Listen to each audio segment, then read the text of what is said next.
আসসালামু আলাইকুম। শুরুতে একটা ইন্টারেস্টিং পরিসংখ্যান শেয়ার করি। যে সমস্ত প্রফেশনালরা তাদের কাজগুলোকে ভালোভাবে উপস্থাপন করতে পারে তারা 3 গুণ দ্রুত প্রমোশন পায়। অন্যদিকে যে সমস্ত মানুষ কঠোর পরিশ্রম করার পরেও নিজেদেরকে ভালোভাবে উপস্থাপন করতে পারে না, তারা বছরের পর বছর একই পজিশনে আটকে থাকে অথবা খুব ধীরগতিতে প্রোগ্রেস করে। এখন প্রশ্ন হচ্ছে, আপনি কোন গ্রুপে আছেন?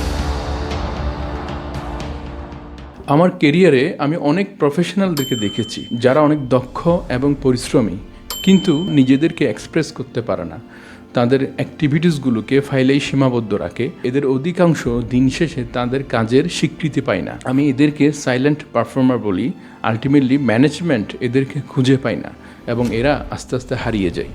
অন্যদিকে এমন অনেক প্রফেশনাল দেখেছি যারা তাদের কাজের সাথে সাথে নিজেদের কাজগুলোকে ম্যানেজমেন্টের কাছে বা বসদের কাছে ঠিকঠাকভাবে উপস্থাপন করে।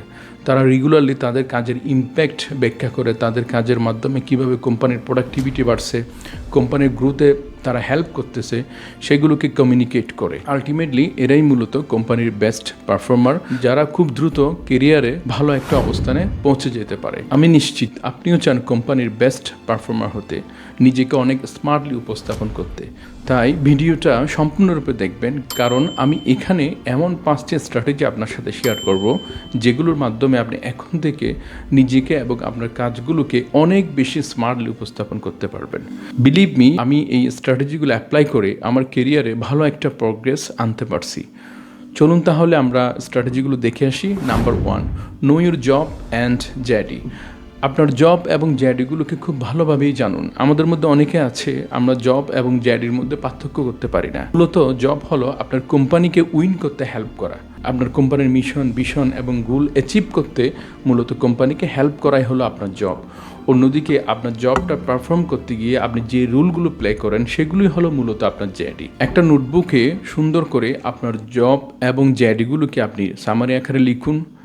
তারপর আপনার কাজের মাধ্যমে কিভাবে আপনি আপনার কোম্পানিতে কন্ট্রিবিউট করতেছেন সেটাকে আপনি খুঁজে বের করুন। যদি দেখেন কোম্পানিতে কিভাবে কন্ট্রিবিউট করতেছেন সেটা খুঁজে পাচ্ছেন না, তাহলে বুঝতে হবে কোথাও আপনার একটা গ্যাপ আছে, যেটা আপনাকে ইমিডিয়েটলি কিন্তু রিজলভ করতে হবে।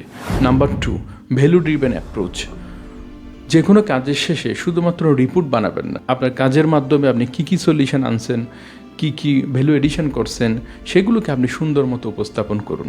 অনেককে দেখেছি শুধুমাত্র প্রবলেম নিয়ে ফোকাস করে। একটা কোম্পানিতে অনেক রকম প্রবলেম থাকবে, কোম্পানিতে প্রবলেম আছে বলেই তো আপনি কোম্পানিতে আছে। তাই একটা কোম্পানির প্রবলেমগুলোকে আইডেন্টিফাই করে সেগুলোকে কিভাবে সলভ করা যায় আপনি সেই ওয়ে ফরওয়ার্ডগুলো নিয়ে যান এবং সেগুলোকে কিভাবে ইমপ্লিমেন্ট করবেন সেই পদ্ধতিগুলো আপনি ব্যাখ্যা করুন। Number 3, present with story telling. বসের কাছে বা মিটিংগুলোতে শুধুমাত্র তথ্য উপস্থাপন করবেন না, রেদার আপনার কাজের ইম্প্যাক্টগুলোকে একটা গল্পের মাধ্যমে উপস্থাপন করুন। আপনি যে সলিউশনগুলো আনছেন বা যে স্ট্র্যাটেজিগুলো আনছেন সেগুলোর মাধ্যমে কোম্পানির প্রোডাক্টিভিটি কেমনি বাড়াইছেন, আপনি কোম্পানির গ্রোথে কীভাবে কন্ট্রিবিউট করতেছেন, টিমওয়ার্কে কীভাবে হেল্প করতেছেন, সেগুলোকে আপনি ব্যাখ্যা করুন। উদাহরণস্বরূপ, আপনার টিম ঠিক টাইমে কাজ কমপ্লিট করতে গিয়ে স্ট্রাগল করতেছে, সেই ক্ষেত্রে আপনার টিমের ওয়ার্ক প্রসেসগুলো আপনি অ্যানালাইসিস করে অপ্রয়োজনীয় স্টেপগুলোকে ইলিমিনেট করে অটোমেশন ইউজ করার মাধ্যমে এমন একটা ওয়ার্ক প্রসেস ডেভেলপ করছেন যেটার মাধ্যমে আপনার টিম এখন আগের চেয়ে 30% কম সময়ে কাজগুলো কমপ্লিট করতেছে। অথবা এমন একটা ইনিশিয়েটিভ নিছেন বা স্ট্র্যাটেজি ইমপ্লিমেন্ট করছেন যেটার মাধ্যমে আপনার টিমের টার্গেট 120% অ্যাচিভ হয়েছে, সেভাবে আপনি ব্যাখ্যা করুন। Number 4, take attention. কোম্পানির বিভিন্ন common platform, discussion session, training অথবা কর্পোরেট আড্ডাগুলোতে আপনি অ্যাক্টিভলি পার্টিসিপেট করুন। এটার মাধ্যমে আপনি খুব সহজে সবার সাথে চমৎকার একটা কানেকশন তৈরি করে নিতে পারবেন। আমি অনেককে দেখি এই ধরনের প্রোগ্রামগুলোতে যেখানে মানুষজন বেশি থাকে নিজেদেরকে আড়াল করে রাখে যেন কথা বলতে না হয়। রেদার আপনি সামনে থাকুন এবং সুন্দর করে গুছিয়ে কথা বলুন। এক্ষেত্রে আপনি কত শুদ্ধ উচ্চারণে কথা বলতে পারেন, দেখতে কতটা স্মার্ট সেটা ফ্যাক্টর নয়। ফ্যাক্টর হলো আপনি কত কম সময়ে গুছিয়ে ইম্পর্টেন্ট কথা বলতে পারতেছেন, সেটাই হলো গুরুত্বপূর্ণ বিষয়। Number 5, be honest and confident. কোম্পানিতে যা কিছু বলবেন, যা কিছু শুরু করবেন তা অবশ্যই সততার সাথেই করুন। আপনি যখন আত্মবিশ্বাসের সাথে সঠিক টুনে কথা বলবেন, দেখবেন সবাই আপনার কথা বিশ্বাস করতেছে। আমি নিশ্চিতভাবে বলতে পারি, আপনি যদি এই স্ট্র্যাটেজিগুলো ফলো করে এখন থেকে আপনাকে এবং আপনার কাজগুলোকে স্মার্টলি উপস্থাপন করতে শেখেন, তাহলে অবশ্যই আগামী 6 মাসে আপনার কেরিয়ারে চমৎকার একটা পরিবর্তন দেখতে পারবেন ইনশাল্লাহ। তবে হ্যাঁ, আপনি কি এখন স্ট্র্যাটেজিগুলোকে রাতারাতি ইমপ্লিমেন্ট করবেন? প্র্যাকটিক্যালি এটা সম্ভব না। আপনি একটা বা দুইটা দিয়ে শুরু করুন, তারপর আস্তে আস্তে বাকিগুলোকে ইমপ্লিমেন্ট করুন।